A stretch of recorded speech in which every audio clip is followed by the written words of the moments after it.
Hello മക്കളെ, അപ്പൊ എല്ലാവർക്കും HSA നാച്ചുറൽ സയൻസിന്റെ ഏറ്റവും പുതിയൊരു ക്ലാസ്സിലേക്ക് വെൽക്കം. ഇന്ന് ഞാൻ വന്നിട്ടുള്ളത് വളരെ ഇൻട്രസ്റ്റിംഗ് ആയിട്ടുള്ള ഒരു ടോപ്പിക്കുമായിട്ടാണ്. ഇന്ന് വളരെ ചെറിയ ചുരുങ്ങിയ ഒരു ക്ലാസ് ആയിരിക്കും ഉണ്ടാവുക, കാരണം കുറച്ച് കാര്യം നമുക്കൊന്ന് പഠിക്കാനുള്ളൂ. Okay, yes.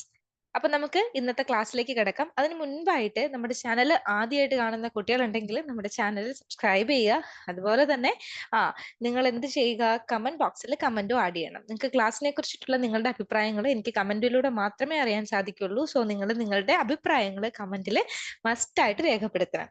ഓക്കെ, എല്ലാവർക്കും നോട്ട്സ് ഒക്കെ കിട്ടി, എല്ലാവരും ഹാപ്പിയാണ്, ഓക്കെ ആണെന്ന് ടീച്ചർ വിശ്വസിക്കുകയാണ്. അപ്പൊ നമുക്ക് ഇന്നത്തെ ക്ലാസ് സ്റ്റാർട്ട് ചെയ്യാം. ഇന്ന് നമ്മൾ പഠിക്കാൻ പോകുന്നത്, നമ്മൾ ഓൾറെഡി ഫൈലം പ്ലാറ്റി ഹെൽമിന്തസ്, പ്ലാറ്റിയുടെ ജനറൽ ക്യാരക്ടേഴ്സ് കംപ്ലീറ്റ് ചെയ്തിരുന്നു. കഴിഞ്ഞ ക്ലാസ്സിൽ നമ്മൾ ഡിസ്കസ് ചെയ്തത് പ്ലാറ്റി ഹെൽമിന്തസിന്റെ ജനറൽ ക്യാരക്ടേഴ്സ് ആണ്. നമ്മൾ കംപ്ലീറ്റ് ചെയ്തു, വി ഫിനിഷ്ഡ് ഇറ്റ്. ഇനി നമുക്ക് നോക്കാനുള്ളത്, ഈ ജനറൽ ക്യാരക്ടേഴ്സ് പഠിച്ചു കഴിഞ്ഞ് നമ്മൾ ആ സിലിണ്ടറേറ്ററിൽ പഠിച്ചതുപോലെ തന്നെ പ്ലാറ്റി ഹെൽമിന്തസിലും ഡിഫറെന്റ് ക്ലാസ്സസ് ഉണ്ട്. ആ ക്ലാസ്സസിനെ കുറിച്ചാണ് പഠിക്കാനുള്ളത്. പ്ലാറ്റി ഹെൽമിന്തസ് എന്ന് പറയുന്ന ഫൈലത്തിനെ പിന്നീട് നമ്മൾ ക്ലാസ്സുകളായിട്ട് ഡിവൈഡ് ചെയ്തിട്ടുണ്ട്. അതിൽ വരുന്ന പ്രധാനപ്പെട്ട ഒരു ക്ലാസ് ആണ് ടെർബലേറിയ എന്ന് പറയുന്നത്. ടെർബലേറിയ, അതിന്റെ ബെസ്റ്റ് എക്സാമ്പിൾ ആണ് പ്ലനേറിയ. പ്ലനേറിയയെ കുറിച്ച് ഞാൻ ജസ്റ്റ് ഒന്ന് മെൻഷൻ ചെയ്ത് പോയിരുന്നു, ഞാൻ പറഞ്ഞു തരാം. ഓക്കെ, അപ്പൊ ടെർബലേറി എന്ന് പറയുന്ന ക്ലാസ്സിനെ കുറിച്ചിട്ടാണ് നമുക്ക് ഇനി നോക്കാനുള്ളത്. വളരെ സിമ്പിൾ ആണ്. ഇവിടെ ഒന്ന് ശ്രദ്ധിച്ചാൽ കിട്ടുന്ന കാര്യം മാത്രമേ ഉള്ളൂ. ആരും വലിയ ടെൻഷൻ അടിക്കേണ്ട കാര്യമൊന്നുമില്ല. അപ്പൊ HSA നാച്ചുറൽ സയൻസ് സീരിയസ് ആയിട്ട് പഠിച്ചു തുടങ്ങിയല്ലോ അല്ലെ? ഞാൻ അതും വിശ്വസിക്കുകയാണ് എല്ലാവരെയും. ഓക്കെ, അപ്പൊ നമുക്ക് ക്ലാസ് സ്റ്റാർട്ട് ചെയ്യാം. ടെർബലേറിയ കണ്ടോ മക്കളെ? പ്ലനേറിയ, ടെർബലേറിയയുടെ പ്ലനേറിയാണ് ഈ പടത്തിൽ കാണിച്ചിട്ടുള്ളത്. പിങ്ക് ഷെയ്ഡുള്ള ഒരു പ്ലനേറിയാണ് ഈ പടത്തിൽ നിങ്ങൾക്ക് കാണാൻ പറ്റുന്നത്. കണ്ടോ? വളരെ ചെറിയൊരു ഓർഗാനിസ് ആണ് എന്തെന്ന് പറയാ, പ്ലനേറിയ എന്ന് പറയുന്നത്. ഇമേജ് ഒക്കെ ഒന്ന് കണ്ടു വെച്ചോളൂ കേട്ടോ. ഈ കാണുന്നതാണ് നമ്മുടെ പ്ലനേറിയ ചേട്ടന്മാരെന്ന് പറയുന്നത്. ഇവർ പിങ്ക് നിറത്തിലുള്ളതാണ് ഞാനിപ്പോ ഇവിടെ എക്സാമ്പിൾ വെച്ചിട്ടുള്ളത്, കണ്ടോളൂ. ഓക്കെ, അപ്പൊ നമുക്ക് ക്ലാസ് സ്റ്റാർട്ട് ചെയ്യാം, പഠിച്ചു തുടങ്ങാം. ടെർബലേറിയ, പ്ലനേറിയ എക്സാമ്പിൾ ആണ് പ്ലനേറിയ എന്ന് പറയുന്നത്, ക്ലാസ് ടെർബലേറിയയുടെ.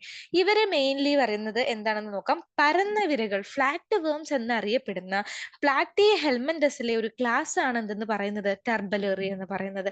അപ്പൊ ഫ്ലാറ്റ് വേംസ്, ഇതിൽ നിന്ന് തന്നെ ഒരു ക്വസ്റ്റ്യൻ കിട്ടി. ഫ്ലാറ്റ് വേംസ്, പരന്ന വിരകൾ എന്നറിയപ്പെടുന്നവരെ ഏത് ഫൈലത്തിൽ ഉൾപ്പെടുന്നു എന്ന് ചോദിച്ചാൽ നിങ്ങൾ എന്ത് ആൻസർ എഴുതണം? പ്ലാറ്റി ഹെൽമിന്തസ് എന്ന് പറയുന്ന ഫൈലത്തിലാണ്. അതിന്റെ ഒരു ക്ലാസ് ആണ് എന്തെന്ന് പറയുന്നത്, ടെർബലേറിയ എന്ന് പറയുന്നത്. നമ്മൾ പഠിച്ചത് ഓർമ്മയില്ലേ? നമ്മൾ ടാക്സോണമിക്കൽ ഹയറാർക്കി പഠിച്ച സമയത്ത് species, genus, family, order, class, phylum, kingdom അല്ലേ? ക്ലാസ്, ഫൈലം, കിങ്ഡം അല്ലെ? അപ്പം ക്ലാസ്സുകൾ കൂടി ചേർന്നിട്ടുള്ളതാണ് ഫൈലം എന്ന് പറയുക. ഫൈലങ്ങളെല്ലാം കൂടി കൂടി ചേർന്നിട്ട് കിങ്ഡം ഫോം ചെയ്തു. അപ്പൊ നോക്കിക്കോളൂ, ഫൈലത്തിന്റെ ക്ലാസ് ആണ് എന്തെന്ന് പറഞ്ഞത്, ടെർബലേറിയ. ഫൈലം പ്ലാറ്റി ഹെൽമിന്തസിന്റെ. പ്ലാറ്റി ഹെൽമിന്തസിന്റെ പ്രത്യേകത നോക്കണം മക്കളെ.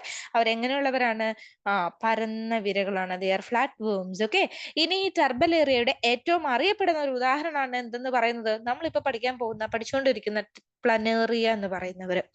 ഏറ്റവും ഫേമസ് ആയിട്ടുള്ള ടെർബലേറിയയുടെ ഒരു ഉദാഹരണമാണ് എന്തെന്ന് പറയുന്നത്, പ്ലനേറിയ എന്ന് പറയുന്നത്. മിക്ക ടെർബലേറിയനുകളും ശുദ്ധജലം അല്ലെങ്കിൽ സമുദ്ര പരിസ്ഥിതികളിൽ ജീവിക്കുന്ന ജലജീവികളാണ്. ഇവരുടെ പ്രത്യേകത എന്താ മക്കളെ? മിക്ക ടെർബലേറിയകളും എവിടെയാണ് ഇവർ ജീവിക്കുന്നത്? ഒന്നെങ്കിൽ ശുദ്ധജലത്തില് അല്ലെങ്കിൽ സമുദ്ര പരിസ്ഥിതികളിൽ ജീവിക്കുന്നവരാണ് ടെർബലേറിയയിൽ ഉൾപ്പെടുന്നവരെന്നാണ് പറയുക. ഓർമ്മയുണ്ടല്ലോ അല്ലെ? ഇവർ ജലജീവികളാണ്, വാട്ടറിലാണ് കൂടുതലായിട്ട് ഇവർ കാണപ്പെടുന്നത്. അപ്പം പ്ലനേറിയ എന്ന് പറയുന്നത് പ്ലാറ്റി ഹെൽമിന്തസിന്റെ ഒരു ക്ലാസ് ആയിട്ടുള്ള ടെർബലേറിയയുടെ ഒരു എക്സാമ്പിൾ ആണ് എന്തെന്ന് പറയുന്നത്, പ്ലനേറിയ എന്ന് പറയുന്നത്. ഇവരിൽ ചിലർ ഈർപ്പമുള്ള അന്തരീക്ഷത്തിൽ ജീവിക്കുന്നുണ്ട്, അതായത് മോയ്സ്ചർ കണ്ടീഷൻ ഉള്ള സ്ഥലത്ത് ജീവിക്കുന്നുണ്ട് ചിലര് എന്നാണ് പറയുക. ഇനി ഇവരിൽ പ്രധാനമായിട്ടും കാണുന്നത് മക്കളെ ദ്വിപാർശ്വ സമമിതിയാണ്. ഏത് ടൈപ്പ് ഓഫ് സിമെട്രിയാണ് കാണിക്കുക? ഏത് ടൈപ്പ് ഓഫ് സിമെട്രിയാണ്? ഓർത്ത് നോക്കിക്കേ. സിമെട്രി, സമമിതികൾ എത്ര ടൈപ്പ് ഉണ്ട്? അസമമിതി ഉണ്ടായിരുന്നു, ദ്വിപാർശ്വ ഉണ്ടായിരുന്നു, വ്യാസാർദ്ധ സമമിതി ഉണ്ടായിരുന്നു. അതിൽ കൂടുതലൊന്നും പോകണ്ട, ഇത്രേ നമ്മൾ പഠിച്ചിട്ടുള്ളൂ. അപ്പം അസമമിതി, ദ്വിപാർശ്വ, വ്യാസാർദ്ധ. അതിൽ വരുന്ന ദ്വിപാർശ്വ സമമിതി എന്ന് പറഞ്ഞാൽ എന്താണ്? ദ്വി എന്ന് പറഞ്ഞാൽ തന്നെ എന്താ മക്കളെ മീനിങ് വരിക? രണ്ട് എന്നാണ് മീനിങ് വരിക അല്ലെ? ബൈ, രണ്ട് എന്നാണ് മീനിങ് വരിക.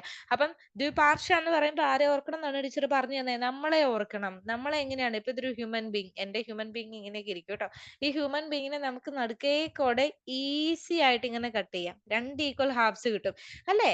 രണ്ട് ഈക്വൽ ഹാഫ്സ് കിട്ടും, ലെഫ്റ്റ് റൈറ്റ് രണ്ട് ഈക്വൽ ഹാഫ്സ് നമുക്ക് കിട്ടും അല്ലെ? യെസ്, അതാണ് ഇവിടെ പറയുന്നത് ദ്വിപാർശ്വ സമമിതി എന്ന് പറയുന്നത്. അപ്പം പ്ലനേറിയനെ നമുക്ക് ഇതുപോലെ, നിങ്ങൾ ഈ ഒരു ഇമേജിലേക്ക് നോക്കണമെങ്കിൽ എന്റെ കുട്ടികൾക്ക് അത് വെരി ക്ലിയർ ആയിരിക്കും. കണ്ടോ? നടുക്കേക്കൂടെ നമ്മൾ ഇതുപോലെ മുറിച്ചു പോവുകയാണെങ്കിൽ രണ്ട് ഈക്വൽ ഹാഫ്സ് ആണ് കിട്ടുക അല്ലെ? ഇവിടെയാണെങ്കിൽ നമ്മൾ ഇങ്ങനെ മുറിച്ചു പോവുകയാണെങ്കിൽ രണ്ട് ഈക്വൽ ഹാഫ്സ് ആണ് കിട്ടുക. അതാണ് ഇവരുടെ എന്തെന്ന് പറയുക, ദ്വിപാർശ്വ സമമിതി എന്ന് പറയുക. ഓർത്തിരിക്കണം. ഇനി ഇവരുടെ പ്രത്യേകത ചലിക്കാൻ സഹായിക്കുന്ന ചെറിയ സീലിയകൾ ശരീരത്തിൽ കാണപ്പെടുന്നു. ഇവരുടെ ഒരു പ്രത്യേകതയാണ് ഇവരുടെ ശരീരത്തിൽ നമുക്കിപ്പോ നോക്കുകയാണെങ്കിൽ ഒറ്റ നോട്ടത്തില് ഈ പറയുന്ന സീലിയ കാണാൻ പറ്റില്ല.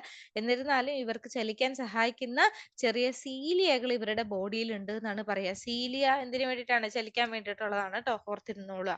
ഓക്കെ അല്ലേ? ഈ സീലിയയുടെ കേസ് നമ്മൾ പാരാമീസിയത്തിന്റെ കേസിൽ പഠിച്ചിരുന്നു. പാരാമീസിയത്തിനെയും ചലിക്കാൻ സഹായിക്കുന്ന ആരാണ് മക്കളെ?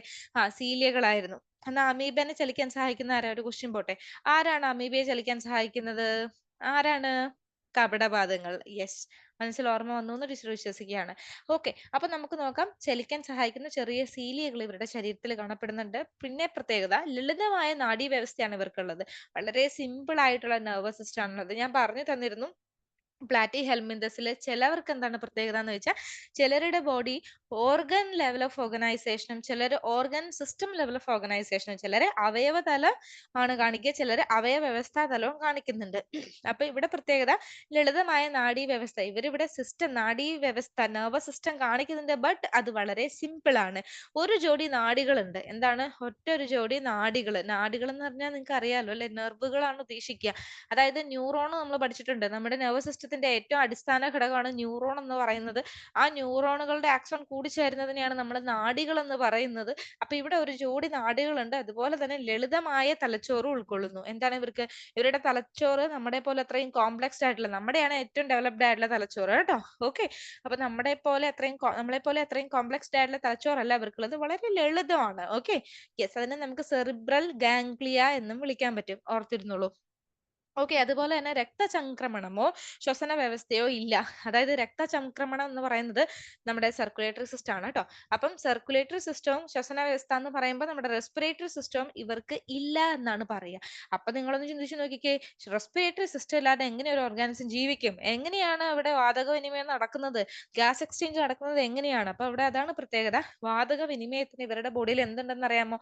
അല്ലെങ്കിൽ വാതക വിനിമയത്തിന് ഇവരുടെ ശരീരത്തിൽ നടക്കുന്ന പ്രോസസ് ആണ് വ്യാപനം എന്ന് പറയുന്നത്. വ്യാപനം അല്ലെങ്കിൽ ഡിഫ്യൂഷൻ എന്ന് പറയും. മക്കളെ കേട്ട് പരിചയമുണ്ടോ? ഡിഫ്യൂഷൻ എന്ന് പറയുന്ന പ്രോസസ്സ് വളരെ സിമ്പിൾ ആണ്.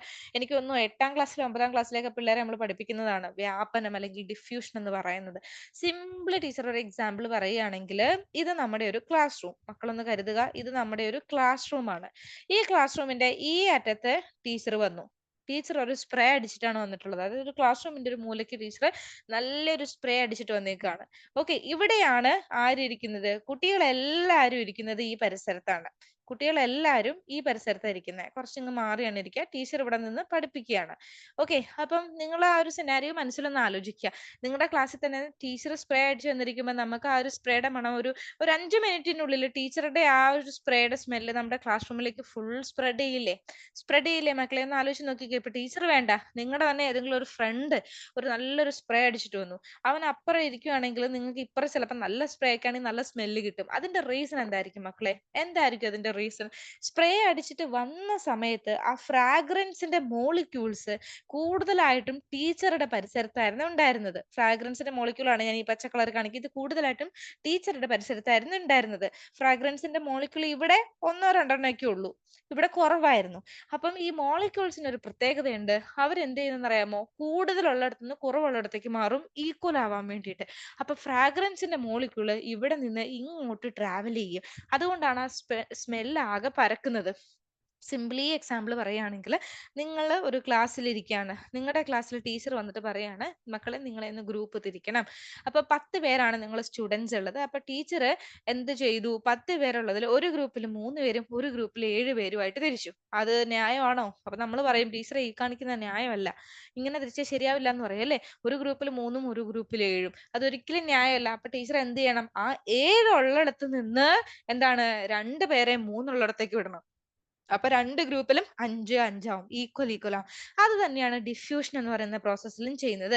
മോളിക്യൂൾസ് കൂടിയിടത്ത് നിന്ന് കുറഞ്ഞിടത്തേക്ക് പോകും. മോളിക്യൂൾസ് അതിന്റെ കോൺസെൻട്രേഷൻ കൂടിയിടത്ത് നിന്ന് കുറഞ്ഞിടത്തേക്ക് ട്രാവൽ ചെയ്ത് പോകും. അത് തന്നെയാണ് വാതക വിനിമയം. ആ ഒരു ഡിഫ്യൂഷൻ പ്രോസസ്സിലൂടെയാണ്, അതായത് ഇവരുടെ ബോഡിയിൽ ഡിഫ്യൂഷൻ എന്ന് പറയുന്ന പ്രോസസ്സിലൂടെയാണ് നടക്കുക എന്നാണ് പറയുക. അപ്പം ഓക്സിജൻ കൂടുതലുള്ളിടത്ത് നിന്ന് കുറവുള്ളിടത്തേക്ക് പോകും.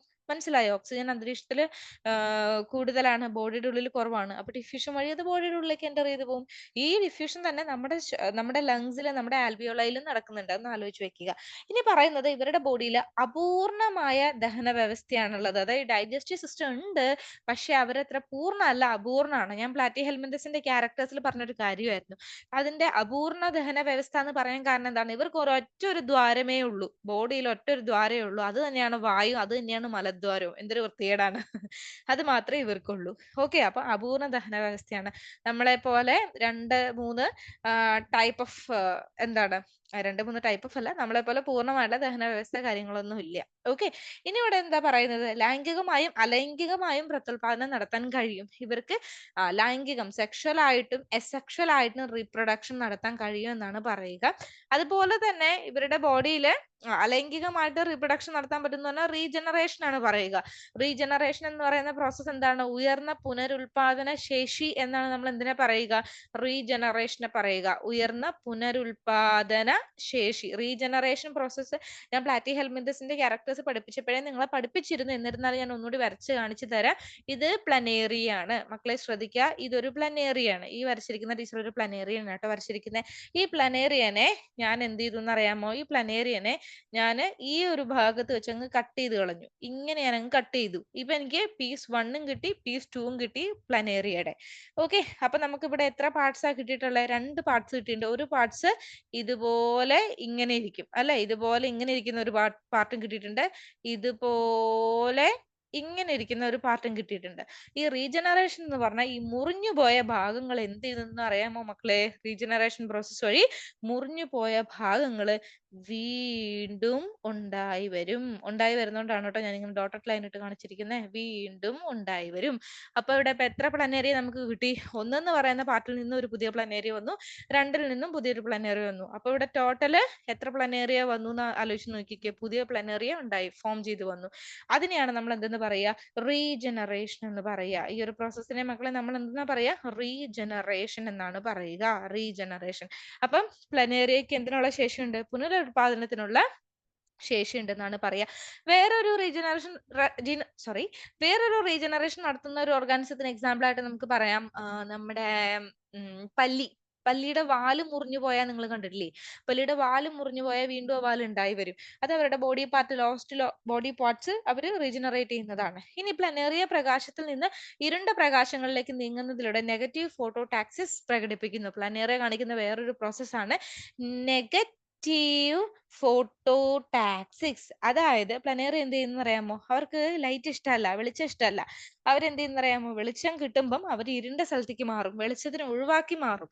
അതുകൊണ്ട് തന്നെ ഇവരെ നെഗറ്റീവ് ഫോട്ടോടാക്സിസ് എന്നാണ് നമ്മൾ പറയുക. അതുപോലെ തന്നെ ചില കെമിക്കൽ സ്റ്റിമുലൈ, രാസമായിട്ടുള്ള സ്റ്റിമുലൈനോട്, ഉദ്ദീപനങ്ങളോട് ഇവര് റെസ്പോണ്ട് ചെയ്യുകയും ചെയ്യും കേട്ടോ.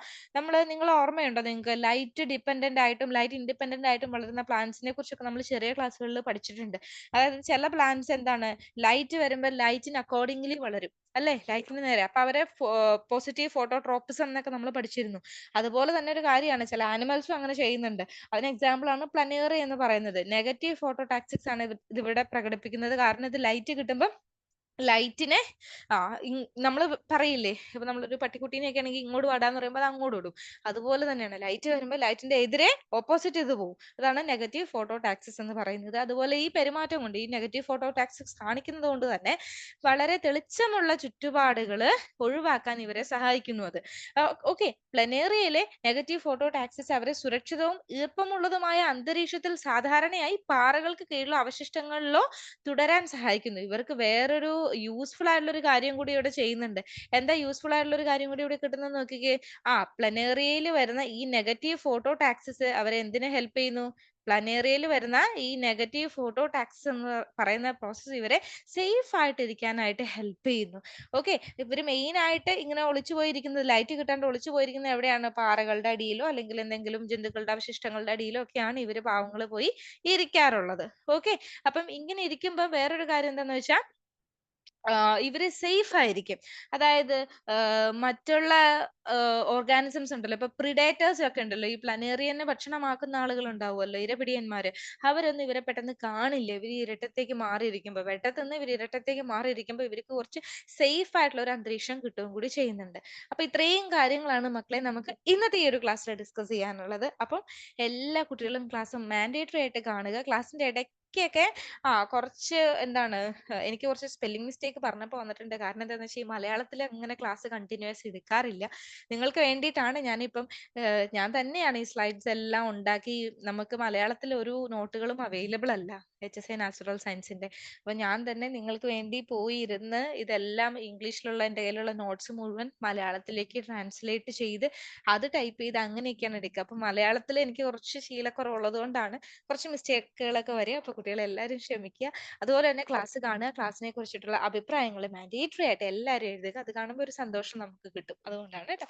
അപ്പം okay then, thank you so much all of you. നമുക്ക് അടുത്ത ക്ലാസ്സിൽ കാണാം. Bye by.